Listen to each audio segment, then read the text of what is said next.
አዲስ አድርገኝ ዛሬም አሮጌ ነኝ ቃልና ተግባሬ አንስማማም ያለኝ በጉጉት ሲጠበቅ የነበረው የመጨረሻው ብሎክ ተለቀቀ። ለመኖሪያና ለኢንቨስትመንት ተመራጭ በሆነችው በማራኪ ኮሪደር ልማት ደምቆ በሚታየው በሲኤምሲ አዲስ ኢንተርናሽናል ኮንቬንሽን ሴንተር ፊት ለፊት ድሪም ቢልደርስ ሪል ስቴት እየገነባ ያለው ብቸኛው ባለ 5 ኮከብ መኖሪያ መንደር ማራኪ እይታ ያላቸውን ከባለ 1 ወለል ጀምሮ በመረጡት የፍሎር አማራጭ አቅርበንሎታል። ባለ 1 መኝታ በ730 ሺህ ብር ቅድመ ክፍያ፣ ባለ 2 መኝታ በ1 ሚሊዮን ብር ቅድመ ክፍያ፣ ባለ 3 መኝታ በ1.3 ሚሊዮን ብር ቅድመ ክፍያ ያገኛሉ። እነዚህን ቅንጡ አፓርትመንቶች በ10% ቅድመ ክፍያ የቤት ባለቤት መሆን ይችላሉ። እንዲሁም ቀድሞ ለሚመጡ ለ10 እድለኞች ብቻ 30% የሚደርስ ቅናሽ አዘጋጅተናል። ዛሬ የሚወስኑት ውሳኔ የነገዎትን ዋስትና ይገነባል። ድሪም ቢልደርስ ሪል ስቴት፣ ህልሞን እንገነባለን። የእግዚአብሔር ሰላምታ ይለውላችሁ ይድረስ። እንዴት ናችሁ ወንድሞቼ? እኔ በጣም ደህና ነኝ። እግዚአብሔር የተመሰገነ ይሁን። የቅድስት ድንግል ማርያም ልጅ እየሰማን ያለነው አስደንጋጭ መረጃ በጣም አሳሳቢና ሰቅጣጭ ነው። በጣም በሚገርም ሁኔታ ማለት ነው። እንግዲህ ጉዳዩ በቤንሻንጉል ጉሙዝ ክልል በባምቢስ ከተማ ነው የተፈጸመው ማለት ነው። ድርጊቱ በጣም ሰቅጣጭ ነው ወንድሞቼ፣ ከምነግራችሁ በላይ ያው በውጭ ዓለም የምናየው ነገር ነው ሀፕን ያደረገው። እውነት ለመናገር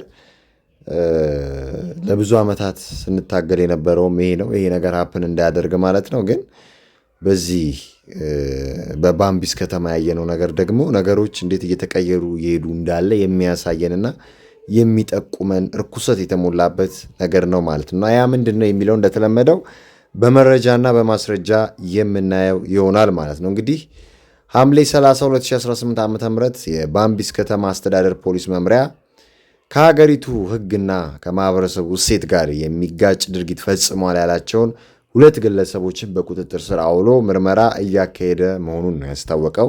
እንደ ፖሊስ መረጃ ታደለ እናውጋውና በጸሎት እንየው የተባሉት እኒሁ ተጠርጣሪዎች በቁጥጥር ስር ሊውሉ የቻሉት በሕግ የተከለከለ የተመሳሳይ ጾታ ጋብቻ ወይንም የግብረ ሰዶም ጋብቻ እንግዲህ ፈጽመዋል በሚል ከአካባቢው ህብረተሰብ በደረሰ ጥቆማ መሰረት ነው። ኢማጂን፣ ይሄ ኢትዮጵያ ውስጥ ነው፣ ቤንሻንጉል ጉሙዝ ክልል በባምቢስ በተባለ ከተማ ውስጥ ማለት ነው። በጣም የሚገርም ነው ወንድሞቼ። እና ሰዎቹ እዚህ በፎቶ ላይ የምታዩቸው ናቸው። አንደኛው እንደ ሴት ለብሶ አንደኛው ያው ወንድ ሆኖ ማለት ነው። ሁለቱም ወንድ ናቸው። በእርግጥ ግን አንደኛው የሴት ካራክተር ማያስ ስላለበት ነው ጋብቻ ሲመስል በዚህ በግብረ ሰዶማዊነት ውስጥ እንደዚህ አይነት ርኩሰት ስላለና ተጠርጣሪዎች የእምነት ቃላቸው መስጠታቸውን ነው ፖሊስ የጠቀሰው። በአሁኑ ወቅት እንግዲህ ተገቢው የህግ ክትትልና ምርመራ እየተደረገ ነው ያለውና ኢማጂን እንግዲህ እንደምታዩቸው ማለት ነው። እዚያ ደግሞ ያረገውን ሻሽ አውልቆት ነው የምታዩት። በጣም እኮ ያሳዝናል። ይኸውላችሁ አያችሁ አይደል? ይሄ አሁን ገጠር ውስጥ ነው እንግዲህ ቤንሻንጉል ጉሙዝ ውስጥ ነው። አሁን እነዚህ ከተማ ውስጥ አይደለም የተያዙት ወይም የከተማ ልጆች አይደሉም። እንደምታዩት በገጠር ውስጥ የሚኖሩ ናቸውና ኢማጂን አሁን እነዚህ ሰዎች በምን አይነት ርኩሰት ውስጥ ቢጓዙ ነው እንዲህ ያለ አደገኛ ነገር ለመፈጸም የፈለጉት የሚለው በጣም ወሳኝ ነገር ነው። ለመሰላችሁ የሆነ የዲያብሎስ ማህበር ውስጥ አሉ፣ አይዟችሁ ቀጥሉ የሚሏቸው ሰዎች አሉ፣ ፈንድ የሚያደርጉላቸው ሰዎች አሉ፣ የሚረዷቸው ሰዎች አሉ። ይሄ ነገር እንዲስፋፋ የፈለጉ ሰዎች ስላሉ በእነዚህ ሰዎች ተጠቅመው እነዚህ ሰዎች አበላሽተው ሌላውን ለማበላሸት ውስጡን የሚካሄድበት የርኩሰት ጥግ ነው። ባይዘው ይሄው በሚዲያ የሚጋለጠው ነው፣ በሚዲያ የሚወጣው ነው። በዚሁ አጋጣሚ ይህን ነገር ተከታትሎ በህግ ቁጥጥር ስር እንዲውሉ ያደረጋቸውን የባምቢስ ከተማ ፖሊስ አስተዳደር እናመሰግናለን። ለዚህ ነው አፕሪሼት የሚደረጉ ሰዎች አሉ፣ ስራቸውን በትክክል የሚሰሩ ለቆሙለት ዓላማ እስከ መጨረሻው ጥግ የሚሄዱ ለማህተባቸው የሚቆሙ ለሀገራቸው የሚቆሙ በመንግስት ውስጥ የሚሰሩ ብዙ ሰዎች አሉ። እነዛን ሰዎች ልናደንቅ ይገባል። አንዳንድ ይሄ ነገር እንዲስፋፋ የሚፈልጉ የህግ አካላት እንዳሉትም ጭምር ባለስልጣናትም እንዳሉም ጭምር ደግሞ በተቃራኒም የሚቆሙ አሉ ማለት ነው ወንድሞች። ሁሉም ሰው መጥፎ ነው ማለት አይደለምና ለይተን ማየት፣ ለይተን መምታት፣ ለይተን ማጋለጥ መቻል አለብንና ይህን ይመስላሉ እነዚህ ሰዎች። በጣም የሚያሳፍርና የሚገርም ነው። ታዩታላችሁ ከዚህ በፊት ራሱ ምን ተፈጥሮ እንደነበር ማለት ነው። በጣም የሚያስደነግጡ ነገሮች ኢትዮጵያ ውስጥ አፕን እያደረጉ ነው ከምናስበውና ከምንገምተው ከምንጠብቀው በላይ ለዛውም እኮ በዚህን ያህል ፍጥነት እህት ወንድሞቼ እንዴ ከዚህ በፊት እናቱን ሳክሪፋይስ አላደረገም አንድ ልጅ የ666 አምላክ የሆነ ልጅ ወይንም የዲያብሎስ ስራ አስፈጻሚዎች ያሰማሩት ልጅ ማለት ነው ዲያብሎስን የሚያምን ልጅ የሚያመልክ ልጅ ለዛውም ዘግናኝና አሰቃቂ በሆነ መንገድ መልኩ የእናቱን አንገት ቆርጦ ሳታኒክ ሪቹዋልስ አድርጓል ሬሳው ሁላ ከስንት ቀን በኋላ ነው የተገኘው አንገቷ ሌላ ቦታ ቀሪው አካል ሌላ ቦታ በማዳበሪያ ተደርጎ ማለት ነው ምን እየሆነ ነው ያለው ሀገራችን ውስጥ ይሄው እንደምታዩት በቀይ አንደርላይን የተደረገበትን ይዩት የ666 ሰይጣን አምላኪዎች ማህበር አባል መሆኑን ድርጊቱንም የፈጸመው የምድር ሀብትና ንብረት ለማግኘት እንደሆነ ያለምንም መጸጸት በገዛ አንደበቱ ተናግሯል ፖሊስ ነይን መርምሮ ያወጣው ምን እየሆነ ነው ሀገራችን ውስጥ ይሄ እንዳይመጣ ነው ስንታገል የነበረው ታግለን ያቆምነው የዲያብሎስ ስራ አለ ያፈራረስን የዲያብሎስ ስራ አለ ከእግዚአብሔር ጋር ሆነ እንደምታውቁት ማለት ነው እንጂ ብዙ ነበሩ ብዙ ነገር ነበር የሚፈጸመው ግን አሁን እነዚህ ነገሮች እያየናቸው ነው ያለነው እግዚአብሔር ይርዳን እግዚአብሔር ከዚህ በላይ የሚግለጥልን እግዚአብሔር መንፈስ ቅዱስ ከኛ ጋር ስለሆነ ማለት ነው ያንን ማወቅ ያለባችሁ የእናታችን የቅድስት ድንግል ማርያም ምልጃ ጸሎት አይለይ የቅዱስ ገብርኤልና የቅዱስ ሚካኤል ሰይፍ ከለላ አይለይም ከኛ የቅዱሳን አባቶቻችን ጸሎት አይለይም እና እናፈራርሰዋለን የዲያብሎስን ስራ ግን እንዲህ ያሉ ሰዎች እየመጡ ነው ጥፋት እየሰሩ ነው እቺን እናቱን ነው አንገቷን ቆርጦ የጣላት ለምን የምድር ሀብትና ዝና ለማግኘት ገንዘብ ለማግኘት ጥቅም ለማግኘት ምክንያቱም እዛ ያሉት የማህበሩ አባላት ይሄን አርግና ዝና ሀብት ዕውቅና ታገኛለህ ብለው ዋሹት ቀጠፉት እነሱ እዛ ጋር ደምና ደም እንዲፈስ ልጅ እናቱን ገደለ የሚለው ነገር እንዲወራ ነው የሚፈልጉት ከዛስ የ666 አባል የሚለው እንዲወራ ነው የሚፈልጉት ገባቸው አይደለ ብለድ ሳክሪፋይሱን ነው የፈለጉት ግን ይሄ ልጅ አያውቅም እውነት የሚያገኝ መስሎት ነበር ቢያገኝም ማድረግ የለበትም እንጂ ሲጀምር አሁን ብዙ የሚመስላችሁ ሞኞች አላችሁ እንዲህ ስላደረጋችሁ ፍየል ስላረዳችሁ ዶሮ ስላረዳችሁ የሚያልፍላችሁ አይደለም ይጫወትባችኋል ዲያብሎስ በነፍሰ ስጋችሁ ነው የሚቀለድባችሁ የሚጫወትባችሁ የሚያጠቃችሁ ዘላለም ለሱ እንድትገዙ እንድታገለግሉት ነው የሚያደርጋችሁ ከእግዚአብሔር መንገድ ነው የሚነጥላችሁ አንዳንድ ቦታ ግን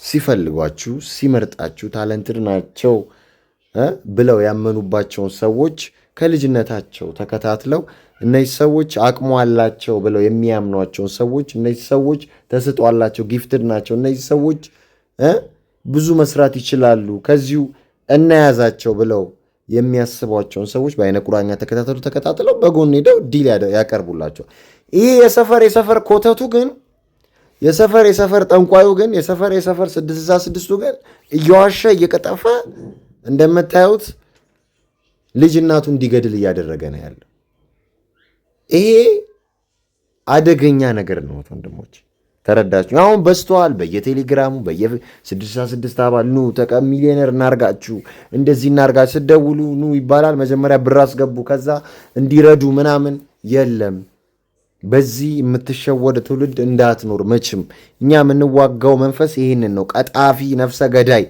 የዮሐንስ ወንጌል ምዕራፍ 8 ከቁጥር 44 ምን ይላል እናንተ ከአባታችሁ ከዲያብሎስ ናችሁ የአባታችሁንም ምኞት ልታደርጉ ተወዳላችሁ ከዲያብሎስ ናቸው የዲያብሎስን ምኞት ያደርጋሉ ምንድነው ምኞቱ ምንድነው የሚያደርጉት እርሱ ከመጀመሪያ ነፍሰ ገዳይ ነበር አያችሁ ቀጣፊ ነው ለዛ ነው የእናቱ ደም እንዲፈስ የተደረገው ማለት ነው እውነትም በእርሱ ስለሌለ በእውነት አልቆመም ውሸታምም ነው እንዲሰጥሃለሁ እንዲያደርግልሃለሁ ያለ ሁሉ ስለማያደርግ ማለት ነው ደም መፍሰስንም ስለሚፈልግ ማለት ነው ገዳይም ነው ሐሰተኛም ነው ሐሰትን ሲናገር ከራሱ ይናገራል ሐሰተኛ የሐሰትም አባት ነውና ይላል ይሲ ይቀጥፋል እንዲያደርግላችኋለሁ ደም ያፈሳል ከዛ ዞር ይላል ከዛ የሞተውንም ሰው ህይወት አበላሽቷል የገዳዩንም ህይወት ያበላሻል ዲያብሎስ እንዲህ ነው ይሄ ኮተታም መንፈስ ይሄ የተረገመ መንፈስ 45 ላይ ምን ይላል? እኔ ግን እውነትን የምናገር ስለሆንኩ አታምኑኝም ይላል።